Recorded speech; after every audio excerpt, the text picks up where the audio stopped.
What's up YouTube, Gemini Johnny back again, and this is day 9 of the 25 days of creepy. I'm taking you through the weirdest, creepiest, and most disturbing footage I can find every single day for the month of December. Counting down to the 25th, we're gonna have the ultimate insert your holiday here marathon. Yeah, that's right, I got the sound effects now. Real quick, before we jump into the video, YouTube told me that 77% of the people that are watching my videos aren't actually subscribed, so I don't want to spam you all with likes and subscribes, but go hit the subscribe button. It's free, and it helps spread my videos to more people. And the dopamine hits are nice when the number goes up, so smash that subscribe button. I have to say it, I'll say it. I don't think that's what people say though. Smash the like. Do that too. Alright, without further ado, let's jump right in. Being followed home. An unsuspecting mother left the post office with her 2 children, not realizing that a vehicle had begun to follow them.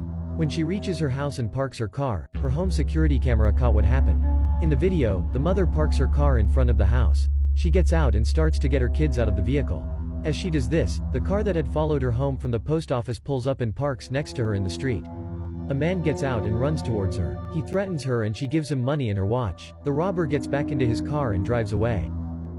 All the time you guys ask me, like, what are the creepiest stories that I know? I think one of them has to do with this picture. This is what police know to be the only security footage of Kevin Shirley. He was kind of a known predator. Like, he would hang around rural roads and train stations on foot or in his car, and he would do so with the intention of abducting young women. There aren't many known photos of this person, but there is this archived mugshot from when he was about 19 years old and he was arrested for armed robbery. Shockingly, the abductions are not what make this a disturbing story. Kevin Shirley is known as what's referred to as a drain killer. What that means is that for every person that he has ever abducted, they have always been found, but they have been found in pieces inside drains, crammed into like sewer pipes. To this day, we continue to look to this photo as he's never been caught in the 15 years he's been on the run, and this footage came in like 2012. Somebody look that up and tell me if that's true. I feel like half that guy's stuff's not true. He does good stories, so, yeah. When you think of witches, what comes to mind? Maybe her? Maybe these funny ladies? Many believe in the powers of the supernatural, but if we lived years ago, we could be imprisoned for even talking about these kinds of things. It's time we break down the Salem witch trials. It's February 1692, and we're in the village of Salem, Massachusetts. The Puritans settled in Salem in 1626, and these were hard times for people. There was constant fighting between French settlers and Native Americans, and that left this community really isolated, and life was extremely strict for them. Relationships in the village were strained between neighbors, and they feared disease and starvation. Just think, no modern heating or electric, very little medicine, and food is very scarce. The Puritan religion was really one of the most important things to uphold at this time, and there was a lot of paranoia about the supernatural at this time. Culture and Puritan beliefs at that time were that women were inherently more sinful and more susceptible to damnation than men were. Women were deemed to be much more susceptible to seduction by the devil. They also said that women were weak-willed and had loose tongues. So it's the winter of 1692, and it was actually one of the coldest, most frigid winters on record, so the village was very on edge. One fateful day that winter, 2 cousins, 9-year-old Betty Paris and 11-year-old Abigail Williams, started exhibiting strange behavior. They were having fits and contorting their bodies. This spread, and 12 more girls started this bizarre, scary behavior too. They complained that their skin felt prickly and that spirits were touching them. The families had a doctor come examine the girls, and the doctor said that there was nothing physically wrong with them, but that they were under the hand of evil. This struck a huge chord with Puritans, as it was a part of their belief that the devil would bring evil to the world through human agents, also known as witches. All heck broke loose, and 4 of those little girls actually accused 3 grown women of tormenting them. Little did they know that these accusations would go on to be life sentences for these women. We're just getting started. Go to part 2. Bruh. This is the Salem witch trials. Hey! Part 2. So the 3 women that were accused by these young children were really outsiders in the community in Salem. Some were homeless, some were beggars, and some were just thought to be difficult, and many believe that this was a way to weed out those types of women. On February 29th, 3 women were accused by the authorities. One was a homeless Sarah Good, who was pregnant and had a young daughter at the time. Sarah Osborne was another woman arrested, and she had made many enemies in Salem through legal disputes and didn't attend church. That was a big no-no then. And the third woman was Tituba, who was only known by her first name. Tituba was an enslaved woman who worked in one of the family's homes. Tituba was actually released after she falsely confessed that she did practice witchcraft under the orders of the two other women. Sarah Good's 4-year-old daughter was also imprisoned, and she later testified against her mom. Good's husband turned against her during the trials and said she was a witch or she would be one very quickly. Sarah Good's newborn passed What does that after mean? birth while she was in jail. Good was convicted, and then her life was ended by a jury. And Sarah Osborne passed in prison. Authorities were making arrests based off accusations of young children. Many A made 4-year-old? false confessions in order to save themselves. Authorities did not want to do diligent investigations. They wanted the accused to admit they did wrong, ask for forgiveness, and promise to never do witchcraft again. Their choices were to confess and be released, or deny and their lives would be taken. So basically, confession or not, you were guilty. By the spring of 1693, over 100 people had been imprisoned. According to the Boston Globe, 25 people's lives were taken. Even 2 dogs' lives were taken after being accused of participating in black magic. It wasn't until the wife of the governor of Massachusetts colony was accused that he suspended the trials. Charges were dropped and prisoners were released in May of 1693. Some believe that those young girls were suffering from hallucinations due to a fungus, but to date, the exact reason for their strange behavior that winter is unknown.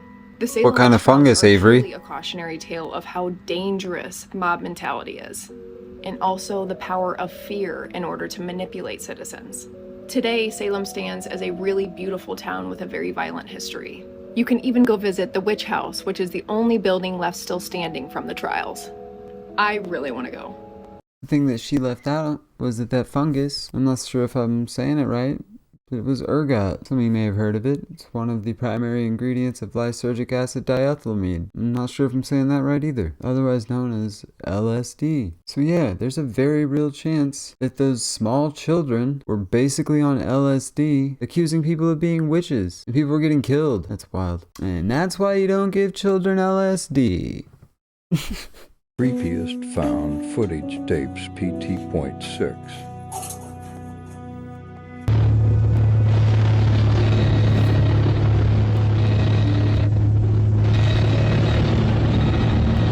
Damn, hang on, Ronnie! On August 10th, 1984, 2 men were departing from Granby, Colorado en route to Jeffco.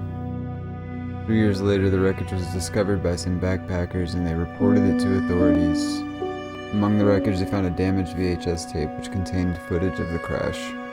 The video was recorded via a VHS camcorder mounted on a panel.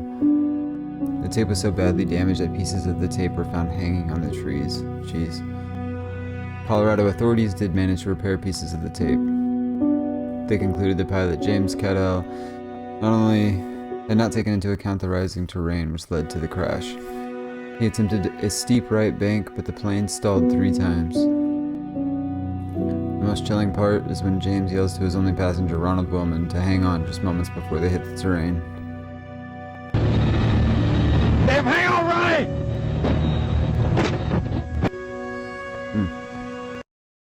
It's sad.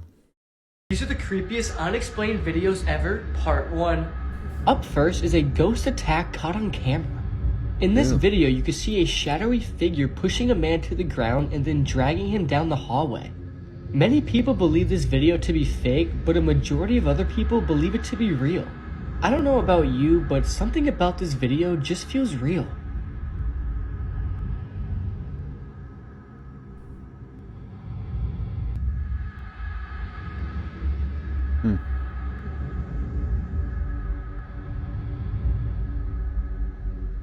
Hey, real quick, if you're enjoying this video, go give it a like for me. It really helps the channel and it helps spread the video to more people. And it lets me know that you actually liked it. So, appreciate it. And if you're not already, subscribe. Alright, let's get back to the video. Explaining the backstory to viral videos.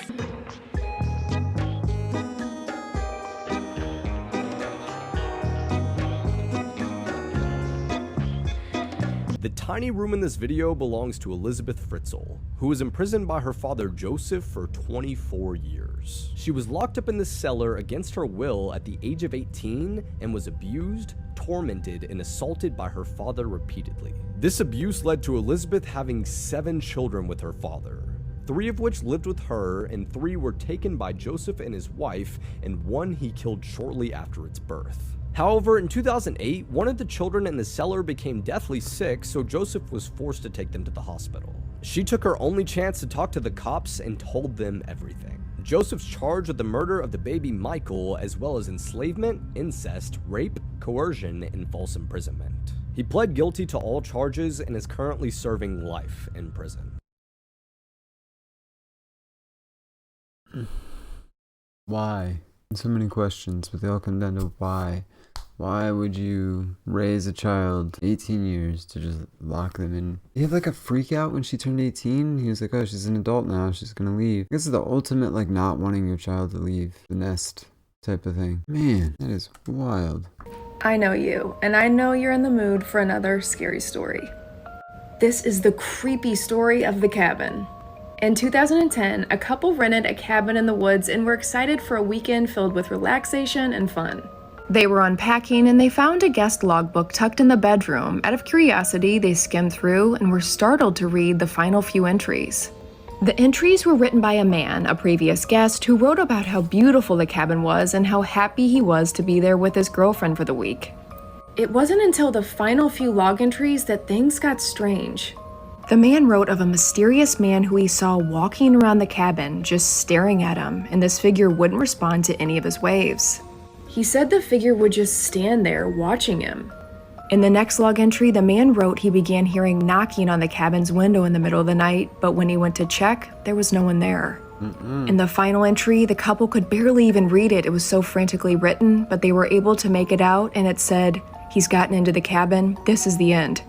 The couple was terrified after reading this, fearing something awful must have happened, and called police. Authorities got to the cabin, checked all over.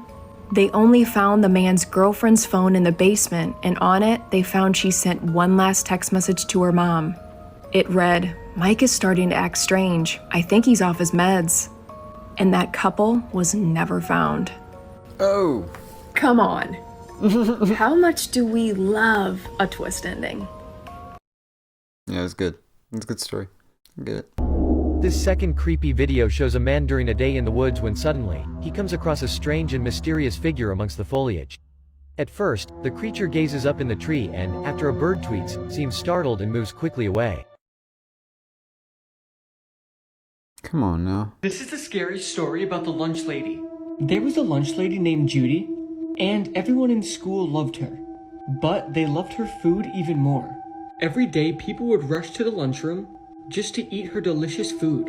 But one day, a boy in 7th grade noticed something strange. In the back of the kitchen, he saw a mysterious hidden door he never seen before. And he's been buying lunch for a year straight. He then went to the principal's office and told him what he saw. The principal then made his way down to the lunchroom and asked Judy about the door. She played dumb for a little bit, but eventually showed him, and what he saw inside made him freeze. Inside were multiple children's dead bodies, completely cut up and strung up on the wall. Judy then looked at the principal with a smile on her face and said, "How do you think my food tastes so good?" We would have heard about that one on the news for sure. That wouldn't have been a news story to any of us. We would have all known about that. Come on now. Got a bunch of stories in this one, man. Where's the footage, bro? What's up? These are horrifying facts. Part 2. In 1912, a clown by the name of Achille Chateauneuf, or the French Tickler, passed away, and he asked for his body to be embalmed and displayed for all the world to see in his favorite clown costume forever. When Chateauneuf passed away, his family had his face hermetically sealed with clown makeup and dressed him up in his favorite clown costume from the Shriners Parade in the 1900s. Chateauneuf's body was even one of the last ones to ever go through the process of gravity embalming, where they strap the body to a table, turn the table upside down, and while they let the chemicals flow in the body, he is continuously bleeding out. This 105-year-old creepy clown's body is now displayed in a glass coffin in North Hollywood at the California Institute of Abnormal Arts, and it sits there waiting for the next visitor. Now that's something I might actually be able to go check out. That's in North Hollywood. That's like 15 minutes away. and also something that's not terrifying. I mean, it's kind of weird. That's right up my alley. It's kind of stuff I like to check out. Maybe tight. Maybe I'll go check that out. I'm gonna look into that California Institute of something. I'll go back and figure out what that was. I don't know. Maybe some content with that in the future. Very least, probably put it on my Instagram or something, because that's pretty cool. I've always been scared of clowns, but I feel like a mummified clown wouldn't bother me unless it moved. Right? If he moves, I swear to you, I'm burning that place down. I will burn that whole place down. Not actually. It's not a threat. I'm joking. It's not gonna move. To anyone who may be triggered by these topics, or anyone who's faint of heart, please keep scrolling. Serial killers from every U.S. state, Part 4. Arkansas. The Phantom Killer. Although this killer was never identified, and actually spanned 2 states, the Phantom Killer earns his spot on the list for the terror he caused in 1946. Every 3 weeks to the day, this murderer would shoot a couple to death in their car. Eventually, movie theaters canceled shows, people stayed inside behind locked doors, and very few ventured outside. The town of Texarkana, hopefully I'm pronouncing that correctly, which spans Texas and Arkansas, lived in fear as he apparently attacked 8 people and killed 5. Just as fast as the killing started, though, they suddenly stopped. The Phantom Killer was never identified, but the terror he left in the small town was never lost, ultimately inspiring the classic horror film, The Town That Dreaded Sundown. Disturbing moments caught on live TV, Part 3. As the hosts question the couple, the rocking chair in which the doll is sitting suddenly begins to rock back and forth. As the camera films one family organizing their event, a bouquet of flowers can be seen inexplicably lifting out of its vase and throwing itself across the room. During a news coverage in Japan, some viewers spotted a mysterious black bird repeatedly vanishing and reappearing. Whoa, wish you could see more of that one. This college dorm room is so haunted they had to permanently close it to students. This is Ohio University's room 428.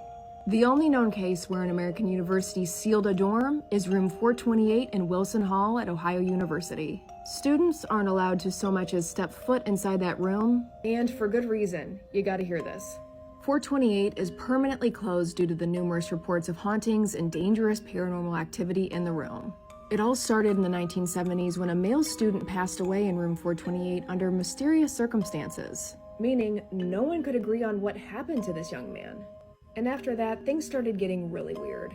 Years later, a female student moved in and used the room's energy to practice rituals. Not long after moving in, she passed away mysteriously as well. And once again, no one could really agree on a reason why. And ever since the two, anyone who moved into the dorm reported terrifying occurrences at all hours of the day and night. Objects would fly across the room on their own accord. Students would hear disembodied voices, whispering, and even shouting, even though there was no one there. And even stranger, haunting faces kept appearing in the wood grain of the room's door. This happened over and over. The school even replaced the door many times, but the faces would always reappear. Eventually, it got to be too much. They were getting complaints and calls about this room all the time. And the university decided to seal the door shut forever. And this is the only known case where a dorm room has been sealed off in the United States. Mediums have found that this building is located at the center of 5 ancient cemeteries. And room 428 is some kind of a portal. This really reminds me of Dudleytown. Just one horrible event after another, and eventually they have to close it. What are your thoughts on room 428? If you're in Ohio and you know anything about Ohio University and room 428, please let me know in the comments. If you have any experiences, God, I would love to know more about that. I've never heard of a haunted dorm in Ohio. I didn't know there was anything in Ohio worth checking out, but I think I might just change my mind about that. Is it weird that I want to go to a closed off dorm at a university in Ohio? Where's Ohio? I'm just kidding. No, I'm not. I feel like I could point it out on a map if you showed me a blank map, but at the moment I can't place it in my head. You know what I mean? Sometimes I'm dumb. Serial killers from every U.S. state, Part 3. Arizona. Mark Gradillo, aka the Baseline Killer. Mark Gradillo became known as the Baseline Killer when he terrorized the Phoenix, Arizona community in the summer of 2006. He would attack women during their daily lives. One woman was simply vacuuming her car when he brutally assaulted and murdered her. Another woman met a similar fate when she was just waiting at a bus stop. They were all found in pools of their blood, with their pants pulled halfway down. In total, Gradillo was found guilty of killing 9 people, most of them women. In 2016, his 9 death sentences were upheld in Phoenix. At the time of this recording, he is still alive and in prison. I don't know how to explain it, but he looked like he was from Arizona. And I don't mean for that to be offensive or anything. You know what I mean? Hey. These are scary things to do with your friends, part 1. This is the red room number. And they say if you dial the number, you will hear garbled voices and scary music. And as you stay on the line, a very distinct voice will deliver creepy messages to you. They say if you ever call the red room number or answer any incoming calls from it, someone will figure out your physical location, kidnap you, and then bring you to a red room, which is a place where people go to get tortured and killed. This is extremely scary and would definitely give you and your friends some sort of excitement, but be careful because nobody wants to go to the red room. What? If any of you know anyone or have experience, because I sure as ain't calling that number. Are you kidding me? No. That's a number to give to creepy guys when you're on a date. Ladies, write that number down. If you're out having a good time with your lady friends, some dudes being the total creep, sleazeball type of dude, you know the type. Give him that number. See what happens. I'm just kidding. It's all jokes. Don't do that. Because if something does happen, I don't want to be... I didn't say shit. I'll delete this video so quick you don't even know. Scary stalkers caught on camera. This video shows a girl while recording a man with a face mask following her on the road. Initially, she thought that he might be someone walking in the same direction, so she slowed down to let him walk past her, but the guy slowed down with her. For 45 minutes, the girl walked in circles around several blocks until she arrived at a skating park and approached a group of strangers. She asked them to help her and told them what was going on, finally getting rid of the man when someone tried to confront him about his actions. Don't be doing that shit. There are appropriate times and places you should approach a woman. There are never appropriate times and places for you to just follow a woman indefinitely throughout the day. Why? I feel like that shouldn't have to be said. It shouldn't be this way, but more women should do jujitsu and self-defense classes and practice those self-defense techniques on a regular basis, or carry mace, or, you know, something else to protect yourself. But most of all, it seems like cameras are the most effective. You start recording or live streaming. You start live streaming when somebody's being a creep. You're like, hey, you can do anything. 6 people are going to see this. God, I don't even know what to... I can't imagine. I've talked about it before, but I was followed home once by a very clearly unstable person. It's terrifying. So don't do that. This is why you should never believe in coincidences. This story is called The Human Chair by Junji Ito, and it's one of the most terrifying things I've ever read. So the main character, Hayama, is a writer, and one day she walks into a furniture store looking to buy a chair. But the owner of the store tells her that he has a special armchair, and that this armchair has a fascinating backstory. He said that this chair used to belong to a famous author named Yoshiko, and one day Yoshiko received an anonymous manuscript in the mail titled The Human Chair. The manuscript went on to describe a carpenter who fell in love with the chairs that he made, to the point where he lived inside them. This terrified Yoshiko, as the chair that she had in her study room looked very similar to the one described in the manuscript. A few days later, Yoshiko's husband left town and Yoshiko received a letter. The letter said, "I know your armchair is an essential item for your work. Your body can't live without mine, and my body can't live without yours either. I hope for the day you and I can become one." Hayama then asked the owner of the furniture store, was the letter from the carpenter? And what happened to Yoshiko in the end? He replied that eventually her career as a writer failed and she disappeared without a trace. But then he starts peeling open the armchair. And this next image is too disturbing to show you, so just imagine. As the owner of the furniture store opened up the armchair, he revealed Yoshiko and the carpenter still inside decades later. He said Yoshiko lost her mind and decided to live the rest of her life with the carpenter inside the chair. and they even had children. The armchair was then passed down from generation to generation, and the owner of the furniture shop is their descendant, tasked with taking care of the chair and the two bodies inside of it. Then he said what might have been the most terrifying thing. He said, "Your name is Hayama, right? I've read your work before. Don't worry, as long as we find you the perfect chair, you won't have any more problems in your future, I can promise you that." I'm gonna be taking this stupid thing apart later tonight, just to be sure. Okay, what the? I don't have. Okay, gang, I don't know what I'm looking at here. This is over the trees in my backyard right now. You can hear the crickets and stuff. The cars going by. What the hell is that? Holy shit, man!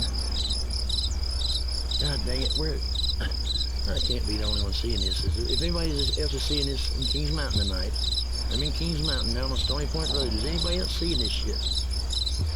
Tell me somebody sees this. Holy cow, man, what the hell?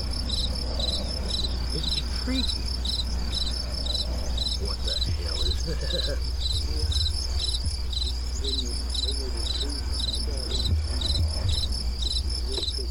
Crap, man. What is, what the hell, man? Oh my God, what did it just do? Good grief. Yeah, that was weird. Yeah, that one was weird. I feel like regardless of your belief on UFOs and stuff, or where you think they come from, like there's definitely something flying around in the skies that we don't know what it's all about right now. I know plenty of people. I've seen weird lights in the sky that I can't explain when I was a kid. I know plenty of people that have seen everything from lights in the sky to actual, like, saucers flying around, hovering or flying, or yeah, that one was weird. That's right over his backyard too. That's crazy. I recognize this. It's like one of the first memes. That's crazy. Ugh.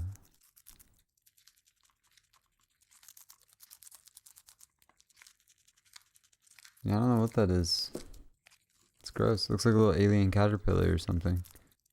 Caterpillar. Caterpillar. Semantic satiation with that word.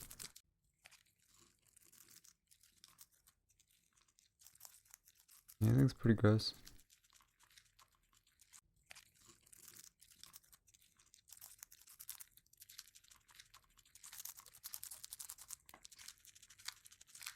Yeah, that was pretty gross. Those videos all came from Gary Ramsey. He's a fan of the channel and always in the premiere chats and hanging out and talking and stuff. So I'll link the videos he sent me down in the description so you can check those out for yourself. Shout out to Gary for sending those videos over. Appreciate it. And yeah, those are from Gary. If you want to send over some videos for me to react to, you have some of your own or some links that you found that you want to see how I react to them, or you just want to send them over, go join the channel and get access to the Discord and then send them in there. And to the people that are in the Discord, sorry I haven't been in there. I'm gonna jump in there soon and catch up. There you have it, folks. That is day 9 of the 25 days of creepy in the books. We did it. We done it. We're doing it some more. If you're enjoying this series, you can check out the entire playlist in the description below. Don't forget to like the video, and if you're not subscribed already, go sub up so you never miss an episode. You can come chat with me in the premieres and stuff. And if you missed it, go check out my Ancient Artifacts video. Boom. It's right there for you. Alright, till next time, which is tomorrow, stay creepy.